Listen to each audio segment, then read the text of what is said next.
My name is Isla Thorne, and I was 31 the week my father and my older brother decided my life's work was nothing more than a spare bank account they could raid to cover their own incompetence. They waited until my independent horology atelier had acquired a multi-million-dollar inventory of vintage, highly sought-after timepieces to trigger an archaic, buried legal lien from a decade ago. My brother Carter would later stand in the middle of a high-end international auction house, sweating profusely under the bright exhibition lights, screaming that he had been defrauded by his own sister. He genuinely believed he was a master businessman who had executed the perfect corporate seizure. He had absolutely no idea that when I handed him the heavy, velvet-lined Pelican cases containing the inventory he demanded, I wasn't handing him a fortune. I was handing him empty metal shells, completely stripped of the microscopic beating hearts that made them valuable. Welcome back to Whispered Drama Stories. We tell quiet, true-to-life family and relationship stories about boundaries, dignity, and the moment someone finally stops shrinking to fit a ledger they didn't write. If a calm woman with a jeweler's loupe, a flawless understanding of micromechanics, and an airtight legal defense is your idea of justice, you are in the right place. People fundamentally misunderstand what a master horologist actually does. They think my job is sitting in a mall kiosk, popping the back off a quartz watch, and swapping out a dead lithium battery. It isn't. True horology is the mastery of microengineering, friction, and physics. A vintage grand complication timepiece contains over 400 microscopic parts, gears, pinions, mainsprings, and tourbillons, some of which are no thicker than a human hair. You are working in a sterile environment, utilizing synthetic lubricants that must be applied in fractions of a millimeter. You are restoring a mechanical ecosystem where a single speck of dust can stop time completely. I built my entire life on the principle of absolute, microscopic precision. I trusted mechanisms. I trusted gear trains. I trusted the undeniable reality that if you assemble the parts correctly, the system will function exactly as it was designed to. Unfortunately, I was born into a family that treated relationships like cheap, mass-produced quartz watches, shiny on the outside, completely hollow on the inside, and entirely disposable the moment they stopped serving their immediate purpose. In my family, there was my older brother, Carter, and there was me. Carter was 35, loud, aggressively arrogant, and entirely convinced of his own genius. He drove a leased European sports car, wore suits that were a little too tight, and sported massive, diamond-encrusted watches that cost $50,000 but possessed absolutely zero horological value. My father, Arthur, was Carter's primary enabler and the architect of his delusions. Arthur owned a regional chain of mid-tier jewelry stores. He sold engagement rings with inflated clarity grades and cheap, shiny watches to people who didn't know any better. Arthur measured success entirely by the size of the storefront and the volume of his voice in a room. To Arthur and Carter, my career was an absolute mystery, and therefore, it was an embarrassment. I had no interest in selling cheap diamonds in a strip mall. At 22, I moved to Geneva, Switzerland. I spent 5 grueling years in an apprenticeship under a master watchmaker, learning the dying art of restoring mechanical complications from the 1940s and 50s. When I returned to the States, I didn't open a flashy retail store. I opened Thorne Antique Horology, a highly secure appointment-only atelier on the 7th floor of a nondescript downtown office building. I didn't have walk-in customers. I had a client list composed of international collectors, museum curators, and serious investors. I sourced, restored, and brokered some of the rarest timepieces on the planet, vintage Patek Philippe, early Rolex Daytonas, and incredibly rare Audemars Piguets. My business was quiet, invisible to the general public, and extraordinarily lucrative. Arthur and Carter, however, viewed my discreet atelier as a failure. Isla, sweetheart, my father would sigh, visiting my sterile workshop and looking with disdain at the heavy microscopes and ultrasonic cleaning tanks. You sit in this little room all day with tweezers. You don't have any foot traffic. You don't do any marketing. When are you going to give up this little hobby and come work for the family business? Carter is expanding into 3 new malls this year. He could use someone to manage the inventory in the back. I rarely fought back. Arguing with Arthur was like trying to explain the mechanics of a perpetual calendar to a man who only understands digital clocks. It was a total waste of energy. I would just smile, offer him a cup of coffee, and go back to my workbench. I didn't need Arthur's validation. My inventory safe held roughly $4 million in fully restored vintage assets, and my personal consulting fees were well into the six figures. The family dynamic held together via a tense, polite distance until the retail landscape began to shift. Carter's aggressive expansion into shopping malls was a catastrophic miscalculation. E-commerce was decimating physical retail, and Carter's jewelry stores were stuck in massive, 10-year commercial leases with dwindling foot traffic. To keep the illusion of his empire alive, Carter had taken out massive, high-interest commercial bridge loans, using Arthur's primary company as collateral. They were bleeding cash, and they were desperate. It was a Tuesday afternoon when the storm finally rolled into my quiet, sterile atelier. I was sitting at my workbench, wearing my magnifying loupe, carefully adjusting the Breguet overcoil hairspring of a 1955 chronograph. The heavy, reinforced steel door of my atelier buzzed. I checked the security camera monitor. It was Arthur and Carter. I pressed the release button, and they walked in. They didn't look like confident retail moguls today. Carter looked frantic, sweating through his expensive dress shirt. Arthur looked grim, his usual booming arrogance replaced by a tight, desperate tension. "Dad." "Carter," I said, carefully setting my tweezers down and removing my loupe. "I don't have an appointment scheduled for you today. What's going on?" Carter didn't offer a greeting. He immediately began pacing the length of my workshop, his eyes darting toward the massive TL-30 rated steel safe bolted to my back wall. "We have a situation, Isla," Arthur said, bypassing pleasantries entirely and dropping into one of my client chairs. "The commercial lenders are calling in the notes on Carter's mall expansions. The retail market has softened. We are facing a severe liquidity crisis. If we don't produce $2 million in liquid cash by the end of the month, the banks are going to initiate foreclosure on the entire company. We will lose everything." I looked at my father. I felt a flicker of sympathy, quickly extinguished by the absolute certainty that Carter's arrogance had caused this. "I am sorry to hear that, Dad," I said evenly. "But what does that have to do with me?" Carter stopped pacing and spun around, pointing a finger at me. "Don't play dumb, Isla. We know exactly what kind of inventory you keep in that safe. You broker vintage watches. You're sitting on millions of dollars of Rolexes and Pateks. We need you to liquidate your inventory and loan the cash to the company to cover the margin calls." I stared at my brother. The sheer, breathtaking entitlement of the demand was almost paralyzing.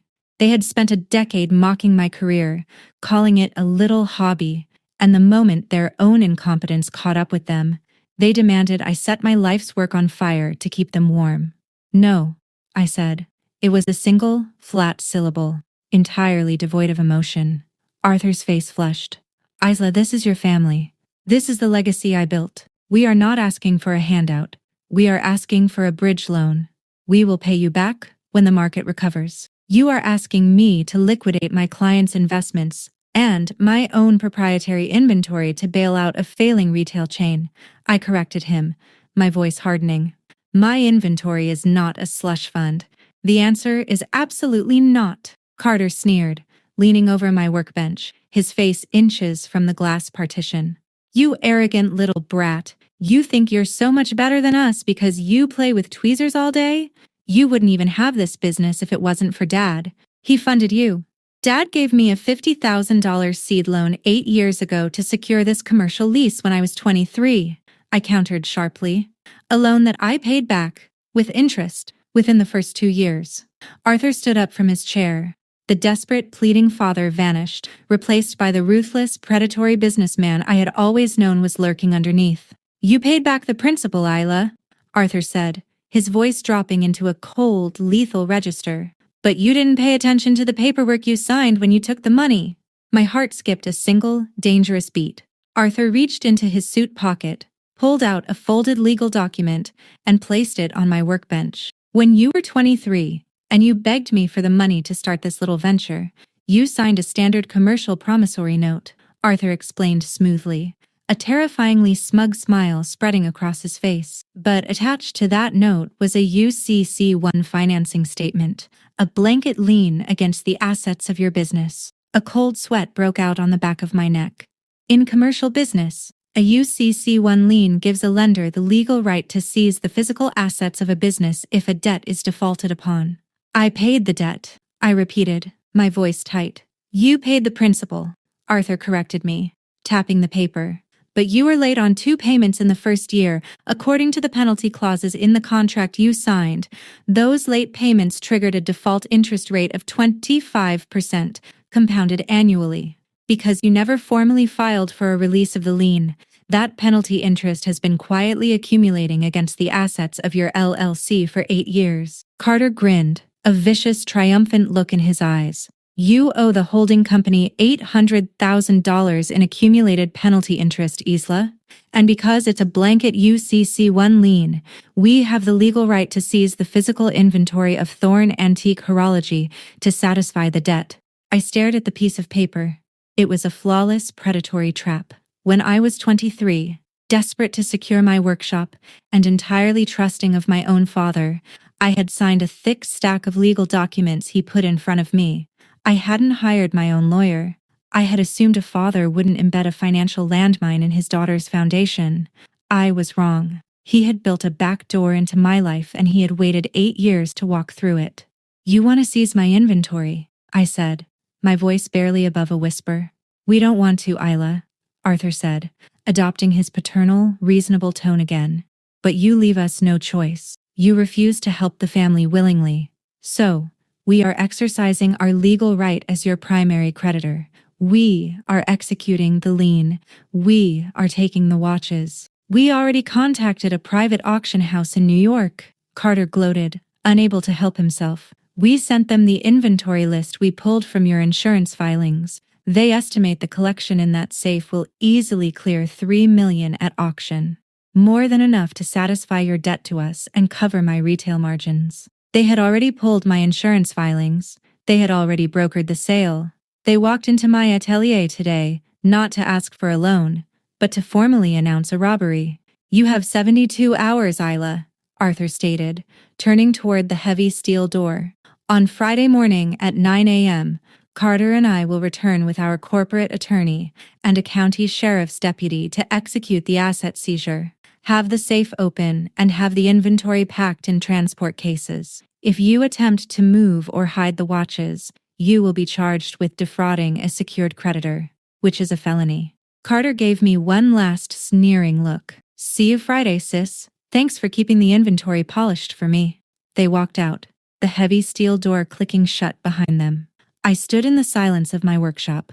If you are the kind of person who panic dials a lawyer, screams, or throws tools at the wall, I understand you. For about 10 minutes, the sheer crushing weight of the betrayal threatened to suffocate me. My own father had weaponized my trust to legally strip me of a multi-million-dollar business. I looked at the UCC-1 lien document Arthur had left on my desk. I am a master horologist. I do not panic when a mechanism stops working. I put my loop over my eye, I open the case back, and I analyze the friction points. Arthur's legal contract was airtight. My corporate attorney, whom I finally did call an hour later, confirmed it. Because I had technically triggered the late payment clauses 8 years ago, and because I had never legally severed the UCC-1 lien, Arthur was entirely within his rights as a secured creditor to seize the physical assets of the LLC to satisfy the debt. If I tried to fight it in court, the watches would be frozen in legal escrow for years, destroying my business anyway. I had to surrender the assets. I had to give Carter the watches. I sat back in my ergonomic chair. I looked at the massive TL30 steel safe bolted to the wall. A vintage watch is a physical asset, but the value of a vintage watch does not reside in the stainless steel case, the leather strap, or the glass crystal. A watch case is just a metal box. The value of $1 million vintage Patek Philippe resides entirely in the microscopic serialized mechanical movement beating inside of it, the soul of the machine. Arthur's lien entitled him to seize the physical inventory of my LLC. But Arthur and Carter were mall jewelers. They sold cheap, shiny metal boxes. They didn't know the first thing about micromechanics. I didn't cry. I didn't beg. I walked over to the safe, spun the dial, and pulled the heavy steel door open. I pulled out 30 velvet-lined trays, containing roughly $4 million in the rarest vintage timepieces on Earth.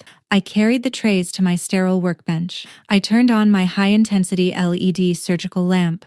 I picked up my specialized case-back opener, my finest titanium tweezers, and a tray of small, generic plastic parts containers. I had 72 hours. I didn't need a lawyer to defend my business. I just needed my screwdrivers. To a civilian, a watch is a single, unified object. It is a piece of jewelry that tells the time. But to a horologist, a watch is a housing facility. The stainless steel, the gold, the sapphire crystal, and even the painted dial are merely the architectural exterior. The true identity of the timepiece, the component that dictates its rarity, its value, and its soul, is the caliber, the mechanical movement beating inside. When my father's commercial lien stated he had the right to seize the physical inventory and finished timepieces of my LLC, he was relying on a civilian's understanding of horology. He believed he was seizing complete, functioning masterpieces. He didn't realize that in the world of high-end vintage watch brokering, the case and the movement are two distinct, legally separable entities. I didn't sleep for the next 72 hours. I locked the heavy steel door of my atelier, turned my phone on silent, and engaged in the most grueling, meticulous deconstruction of my entire career. I had 42 vintage timepieces in my safe. Among them were a 1968 Rolex Daytona Paul Newman, a 1954 Patek Philippe perpetual calendar, and a series of extraordinarily rare Vacheron Constantin chronographs. Combined, the collection was appraised at roughly $3.8 million. I took the first watch, the Rolex Daytona, and placed it on my sterile benchmat. I used a specialized, heavily torqued case-back opener to unscrew the stainless steel rear casing. I carefully removed the rubber O-ring gasket. Using a pair of anti-magnetic titanium tweezers, I depressed the microscopic release pin and extracted the winding crown and stem. Then, with the utmost reverence, I lifted the entire mechanical movement, the Valjoux 72 caliber, a legendary piece of micro-engineering consisting of hundreds of interlaced gears, ruby jewels, and a beating balance wheel, out of the case. I placed the naked ticking movement into a small, climate-controlled, anti-static acrylic capsule. I labeled the capsule with the watch's serial number. I then took the empty Rolex case. I reinserted the dial. I carefully reinserted the winding crown and stem so the exterior looked perfectly intact. I screwed the case back on tightly. I picked up the watch. From the outside, it looked like $1 million masterpiece. The dial was flawless. The steel was polished. The vintage leather strap was immaculate. But if you held it to your ear, there was no ticking. If you wound the crown, there was no resistance from a mainspring. It was a beautiful, entirely hollow shell. I repeated this exact surgical process 41 more times. I worked through the days and the nights, fueled by black coffee and the cold, absolute clarity of survival. I extracted the intricate micro-rotor movements of the Patek Philippe. I removed the beautifully engraved, hand-finished calibers of the Audemars Piguet. I stripped my entire inventory of its mechanical lifeblood. By Thursday night, I had 42 anti-static acrylic capsules containing the true multi-million-dollar value of my business. I packed those 42 capsules into a discreet, shock-proof briefcase. Under the cover of darkness, I left my atelier, drove to a private, high-security depository downtown, and rented a top-tier safety deposit box. I did not rent it under the name of Thorne Antique Horology, LLC. I rented it under my own name, Isla Thorne, as my personal, private property. I locked the beating hearts of the watches in the vault. I returned to my atelier. I took the 42 empty metal cases, polished them until they gleamed, and placed them meticulously into 3 heavy velvet-lined Pelican transport cases. I was ready. Friday morning arrived with bright, unforgiving sunlight. At exactly 8:55 a.m., the buzzer to my heavy steel door sounded. I checked the security monitor. Arthur, Carter, A man in a sharp suit carrying a leather briefcase and a uniformed county sheriff's deputy were standing in the hallway. I pressed the release button and pulled the heavy door open. "Good morning, Isla," Arthur said, walking into the room. He wasn't wearing his angry, predatory mask today. He was wearing the somber, businesslike expression of a man who believes he is executing a completely legal, albeit unfortunate, corporate maneuver. "Arthur," I said, entirely ignoring the title of Dad. Carter walked in behind him, practically vibrating with greedy anticipation. He didn't even look at me. His eyes swept the sterile room, locking immediately onto the 3 heavy black Pelican cases resting on my central presentation table. "Deputy," the man in the suit said, stepping forward. He handed a thick stack of papers to the sheriff. "I am the corporate counsel for Thorne Holdings. We are here to execute a lawful UCC-1 asset seizure to satisfy a defaulted commercial debt of $800,000. Ms. Thorne has been legally notified." The deputy, a middle-aged man who looked completely bored by the white-collar corporate dispute, nodded. "Ms. Thorne, are you intending to comply with the seizure order, or do we need to escalate this?" "I am fully compliant, deputy," I said calmly, stepping back from the table and gesturing to the Pelican cases. "The physical inventory of the LLC is packed and ready for transport." Carter didn't wait for permission. He lunged forward and popped the heavy latches on the first Pelican case. He threw the lid open. Inside, resting on custom-cut velvet foam, were 14 vintage watches. Carter let out a low, breathless whistle. He reached out and picked up the hollow shell of the 1954 Patek Philippe. He held it up to the harsh fluorescent lights of the atelier. He looked at the flawless, creamy patina of the vintage dial. He looked at the 18-karat gold case. To an amateur, a watch's weight is dictated by the gold and the steel. The mechanical movement inside weighs less than an ounce. Carter, a man who sold cheap, quartz-powered fashion watches in shopping malls, didn't notice the fractional difference in weight. He certainly didn't hold it to his ear to listen for the escapement. He just saw the brand name on the dial and the gold on the case. "Beautiful," Carter murmured, a sickeningly greedy smile spreading across his face. He looked at Arthur. "They're all here, Dad. The Daytonas, the Pateks. The auction house in New York is going to go absolutely crazy for these." Arthur let out a long, heavy sigh of relief. The crushing weight of his commercial margin calls was suddenly lifted. He had his bailout. "You did the right thing, Isla," Arthur said, adopting a patronizing, magnanimous tone. "I know this is difficult for you, but it's business. The family company has to survive. When we liquidate this collection and satisfy the debt, we'll make sure you get a nice little bonus from the overage to help you restart." "I don't want a bonus, Arthur," I said smoothly, turning my attention to the corporate attorney. "If you are seizing the physical assets of my LLC, I require the formal satisfaction of Lien documentation before those cases leave my atelier." The lawyer opened his briefcase. "Of course, Ms. Thorne. Standard procedure." He pulled out a heavy multi-page legal document and laid it on my workbench. "This is the formal release and satisfaction of debt," the lawyer explained, pointing to the clauses with his expensive pen. "It stipulates that Thorne Holdings is taking immediate physical possession of the inventory housed within these Pelican cases. By taking possession of these physical assets, Thorne Holdings acknowledges that the $800,000 debt, including all accumulated penalty interest, is paid in full. The UCC-1 blanket lien against your LLC is formally, irrevocably dissolved." I read the document with the microscopic precision of a horologist reading a schematic. It was flawless. They were so eager to take the multi-million-dollar watches that their lawyer had drafted an absolute, ironclad release to ensure I couldn't sue them later to get the inventory back. "Sign it, Arthur," I commanded quietly. Arthur took the pen from his lawyer. He signed the execution line with a grand, sweeping flourish. Carter signed as the corporate witness. The lawyer handed me the pen. I looked at my father. I looked at my brother. They were beaming. They thought they had just executed the ultimate corporate squeeze-out. They thought they had robbed me of a decade of my life's work. I uncapped the pen and signed my name.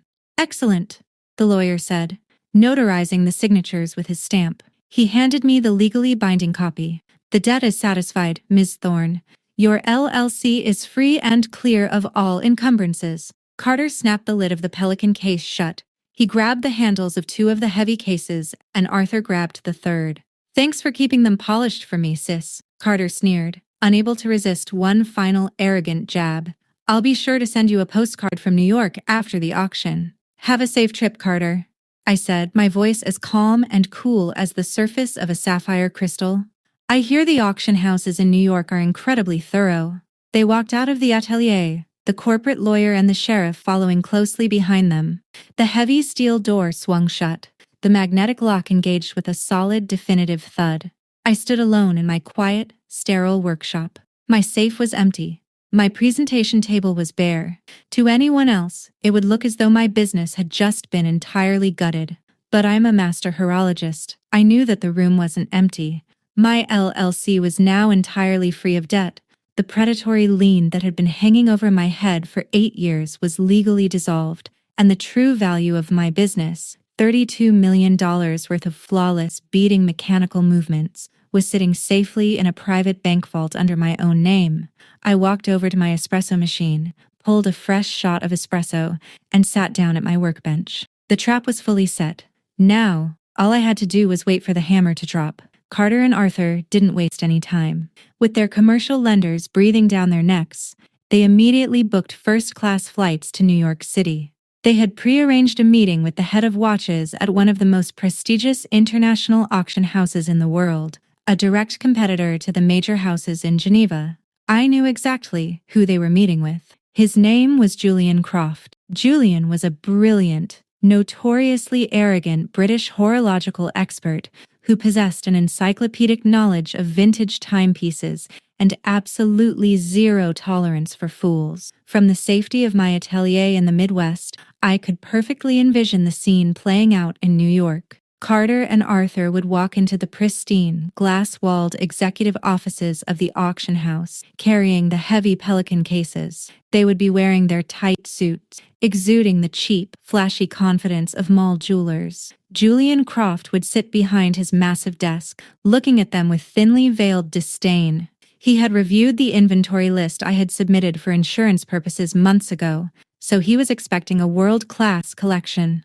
I knew the exact protocol of a high-end auction house intake. Carter would dramatically pop the latches on the Pelican cases, turning them around to display the 42 vintage watches. Julian would likely raise an eyebrow, impressed by the sheer visual magnitude of the collection. He would put on a pair of white cotton inspection gloves. He would pick up the 1968 Rolex Daytona Paul Newman, the crown jewel of the collection, a watch that easily commanded over $1 million at auction. Julian would look at the dial. He would note the flawless, original condition of the indices. He would turn the watch over in his gloved hands, examining the unpolished stainless steel case. And then, because Julian was a professional, he would do what Carter and Arthur had failed to do. He would raise the watch to his ear. He would hear absolutely nothing. Frowning, Julian would pinch the winding crown between his thumb and forefinger. He would attempt to wind the mainspring to kickstart the escapement. The crown would spin freely. There would be no resistance, no clicking of the ratchets. I could imagine the exact moment the confusion on Julian's face morphed into sharp, clinical suspicion. He would set the Rolex down. He would pick up the 1954 Patek Philippe. He would try to wind it. Nothing. He would pick up an Audemars Piguet. Nothing.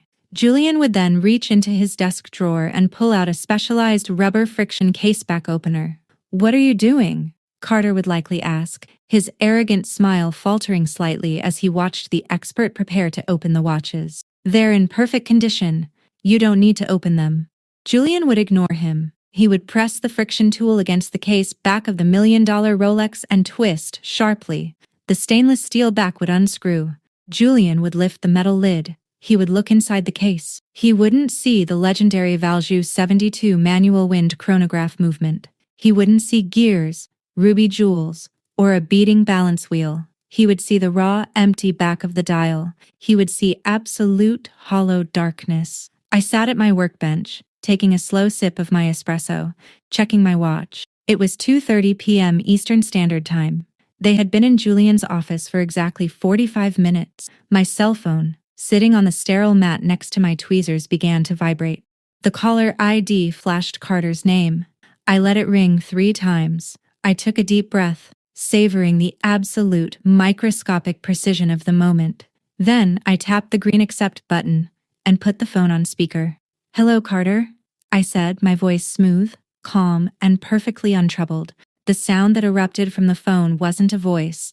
It was a roar of pure, unadulterated, panicked hysteria. "Isla, you completely gutted them! What the hell did you do?" Carter's voice didn't just vibrate through the phone's speaker. It practically shattered the sterile acoustic quiet of my workshop. He wasn't the arrogant, sneering retail mogul who had strutted out of my atelier that morning. He sounded like a man plummeting out of an airplane who had just pulled his ripcord, only to discover his parachute bag was stuffed with dirty laundry. "I didn't gut anything, Carter," I said, leaning back in my ergonomic chair, adjusting the cuffs of my pristine white lab coat. "I simply complied with the parameters of the legal seizure order you brought to my door." "They are empty!" Carter shrieked, the panic escalating into a frantic, hyperventilating pitch. "Julian opened the Daytona. He opened the Pateks. There is nothing inside them. They are hollow. Where are the movements, Isla? Where are the gears?" "Put Julian on the phone," I commanded softly. There was a frantic scuffling sound, the muffled noise of Carter arguing, and then a very sharp, very clipped British voice came over the line. "Miss Thorne?" Julian Croft said. He didn't sound panicked. He sounded profoundly, homicidally insulted. "I am sitting in my office with your father and your brother. They have just presented me with 42 vintage watch cases. Exceptional cases, mind you, but entirely devoid of their mechanical calibers. Would you care to explain why 2 mall jewelers are wasting my very valuable time with hollow shells?" "Good afternoon, Julian," I said, a genuine smile touching my lips. "My apologies for the disruption. As you can likely deduce, Thorne Holdings recently executed a hostile corporate lien against my LLC. They demanded the physical inventory to satisfy an $800,000 commercial debt." Julian let out a low, incredibly dry chuckle. He instantly understood the architecture of the trap. "I see. And being the precise horologist that you are, you gave them exactly what their lien entitled them to." "Precisely," I said smoothly.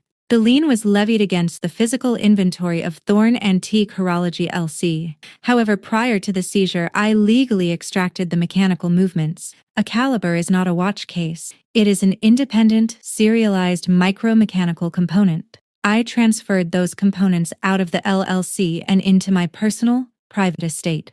Arthur and Carter seized the remaining corporate assets, the empty housings." "Brilliant," Julian murmured, professional respect radiating through the phone line. "Absolutely brilliant. Well, Ms. Thorne, please let me know when you are ready to consign the movements. I have several high-end bespoke casing specialists in Geneva who would pay a fortune for that Valjoux 72. "Give me the phone." Arthur's voice boomed in the background, followed by the sound of the receiver being violently snatched. "Isla!" my father roared. The paternal mask was entirely gone, incinerated by the reality of his impending financial doom. "This is felony fraud. You transferred assets to avoid a secured creditor. I am calling the New York Police Department right now, and then I am calling the sheriff in your county. You are going to prison." "I highly recommend you do not call the police, Arthur," I replied, my voice dropping into a cold, lethal register. "If you do, you will be the one facing a judge. I did not commit fraud. I executed a completely legal component transfer prior to the seizure." "You hid the value of the business," Arthur screamed. "I didn't hide anything," I countered sharply. "I left the cases in plain sight. It is not my fault that you and your son are such incompetent, surface-level amateurs that you didn't bother to inspect the assets you were seizing. You walked into my atelier, you looked at the shiny metal, and you assumed you had struck gold. You didn't weigh them. You didn't wind them. You didn't open them. I will sue you into oblivion," Arthur threatened, though the breathlessness in his voice betrayed his absolute terror. "I will have a judge reverse the seizure and force you to hand over the movements." I picked up the espresso cup from my workbench and took a slow, satisfying sip. "You can't reverse the seizure, Arthur," I said softly, delivering the final, fatal blow. "Because this morning, you and your corporate lawyer forced me to sign a release and satisfaction of debt. You drafted the document. You signed it. Carter witnessed it. That document explicitly stated that by taking physical possession of the Pelican cases, the $800,000 debt was paid in full, and the UCC-1 lien was permanently dissolved. The silence on the other end of the line was absolute. It was the sound of a man realizing he had just locked himself inside a burning building and swallowed the only key. You drafted a contract to ensure I couldn't sue you to get the inventory back, I continued, letting the reality wash over him. In doing so, you legally indemnified me. The debt is gone, Arthur. My LLC is completely unencumbered, and you are standing in an auction house holding a few $1,000s worth of empty stainless steel and gold. Isla, please. Carter's voice came back on the line. He was crying. The 35-year-old arrogant mall mogul was actually weeping. Please. The banks are going to foreclose on Monday. They are going to take the jewelry stores. They're going to take Dad's house. You have to give us the movements. We are your family. You aren't my family, Carter, I said, staring at the empty, pristine surface of my workbench. You are an external stressor that was applying corrosive friction to my mainspring. So, I removed you from the housing. Enjoy New York. I hung up the phone. I didn't block their numbers immediately. I just turned the device off, placed it in my desk drawer, and went back to work. The collapse of Thorne Holdings was a spectacular, highly publicized corporate bloodbath. Arthur and Carter did not produce the $2 million in liquid cash to cover their commercial margin calls. On Monday morning, their primary lenders declared a total default. The banks moved in with the ruthless, unfeeling efficiency of a perfectly calibrated gear train. They seized the massive, failing jewelry stores in the shopping malls. They liquidated the cheap, inflated inventory. But the retail market was so soft that the liquidation didn't even cover half of the massive bridge loans Carter had taken out. To satisfy the remaining deficit, the commercial lenders aggressively pursued Arthur's personal assets, which he had foolishly pledged as collateral. The bank foreclosed on Arthur's sprawling suburban estate. They repossessed Carter's leased European sports cars. Arthur and Carter were forced into Chapter 7 corporate and personal bankruptcy. The legacy that Arthur had spent his entire life building, a legacy founded entirely on loud marketing, cheap diamonds, and aggressive leverage, was completely dismantled in the span of 3 weeks. They had tried to raid my atelier to save their sinking ship. Instead, they had chained themselves to an anvil and thrown it overboard. But the most poetic, absolute victory of this entire ordeal did not happen in a courtroom. It happened exactly 4 months later, in a sterile commercial liquidation warehouse. When the banks seized Arthur's holding company, they seized all of the physical assets belonging to Thorne Holdings. That included the 3 heavy black Pelican cases containing the 42 hollow vintage watch cases. Because the banks are financial institutions, not horologists, they simply catalog the items as miscellaneous watch parts and housings, non-functioning. They didn't send them to Sotheby's or Julian Croft in New York. They sent them to a standard regional bankruptcy liquidation auction, mixed in with office chairs, old display cases, and broken cash registers. I didn't send an associate to the auction. I went myself. I walked into the dusty, cavernous warehouse wearing a simple trench coat and a pair of dark sunglasses. I registered for a bitter paddle. I waited patiently through hours of mundane office liquidations. Finally, the auctioneer, a fast-talking man with a microphone, reached the lot containing the Pelican cases. Lot 405, the auctioneer droned, barely glancing at the manifest. 3 hard cases containing miscellaneous vintage watch casings. No movements, just the empty metal housings and dials. Selling as parts. Do I have an opening bid of $5,000? A few local pawnshop owners in the crowd murmured, looking at the cases. Empty vintage housings are useful for spare parts, but without the mechanical calibers, they are practically worthless to the high-end collector market. I raised my paddle. $5,000 to the lady in the back, the auctioneer called out. Do I hear $5,500? A man in the front row raised his hand. 55. I immediately raised my paddle again. 10,000. The man in the front row turned around, looked at me, and shook his head. $10,000 for empty watch cases was a foolish investment for a pawn shop. He dropped his hand. 10,000 going once, the auctioneer chanted. Going twice. Sold to bidder number 42. I walked to the cashier's desk, handed them a certified cashier's check for $10,000, and wheeled the 3 heavy Pelican cases out to my car. I drove back to my secure 7th-floor atelier.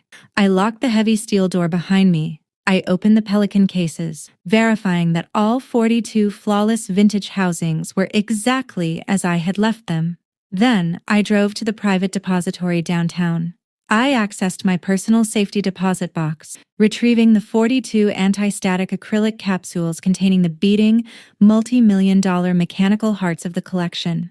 I returned to my workshop, turned on my high-intensity LED surgical lamp, and put on my magnifying loupe.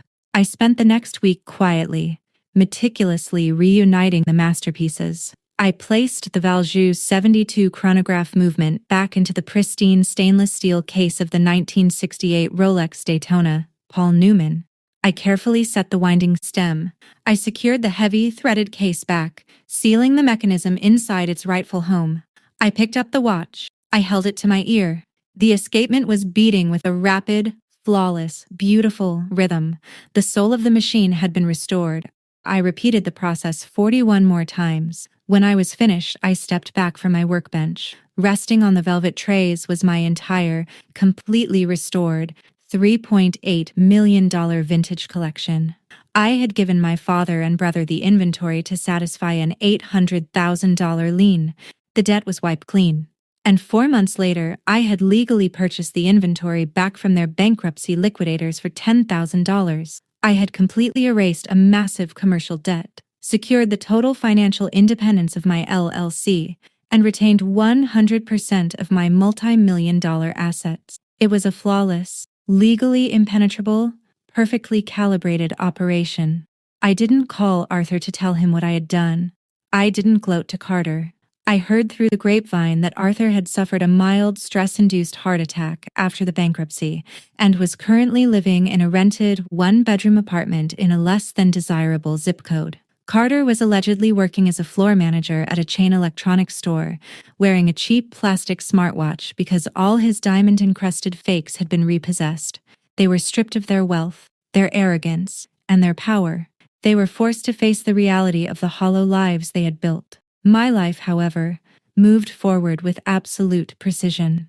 With the crushing weight of the UCC1 lien permanently dissolved, Thorne Antique Horology expanded exponentially. I no longer had to operate in the shadow of my father's corporate threats. I took on international clients. I was profiled in major horological journals as one of the premier independent restorers in North America. I upgraded my atelier, installing state-of-the-art micro-engineering equipment. I hired a brilliant young apprentice, a quiet woman who shared my reverence for the history and the mechanics of time. I taught her that you must never force a gear into place, and you must never let external pressure dictate the rhythm of your work. People ask me sometimes if I feel any guilt about the way I handled my family. They ask if it was cruel to hand my own father empty cases, knowing it would result in his complete financial ruin. I always give them the exact same answer. I didn't ruin my father. I didn't falsify documents, and I didn't break the law. My father and my brother ruined themselves through their own profound, breathtaking arrogance. They looked at a masterpiece and only saw the shiny metal on the outside. They believed that because they were loud, aggressive men, they were inherently smarter than the quiet woman sitting at a workbench with tweezers. They assumed my boundaries were weak because I didn't scream or throw tantrums. They didn't realize that in horology, the strongest components are the ones you can barely see. A mainspring is incredibly thin, but under the right tension, it can power a machine for days. I didn't set a trap. I simply handed them the exact physical object they demanded, and I let their own ignorance snap the jaws shut. You cannot steal time. You cannot fake craftsmanship. And you can never, ever expect a master builder to surrender the soul of their life's work just to subsidize your incompetence. That is my story. An $800,000 commercial lien, 42 hollow stainless steel cases, and the exact moment a family of cheap retail sharks realized they had tried to strip the gears from a master horologist. If you are the person in your life whose expertise is constantly minimized, whose quiet focus is mistaken for weakness, and whose boundaries are treated as mere suggestions by loud, arrogant people, take this as your absolute vindication. Do not yell at them. Do not try to explain the complexity of your work to people who only understand the surface. Quietly secure your mainspring, extract your true value, and let them seize the empty shell. Thank you for spending your time with me today. If this story reminded you to always protect the mechanics of your life and to never let anyone else dictate your worth, please share it with someone who needs the strength to hold their ground. Drop a comment below with the word horology to let me know you stayed until the final tick of the clock. Hit that subscribe button for more true stories about quiet victories, and I will see you in the next drama story.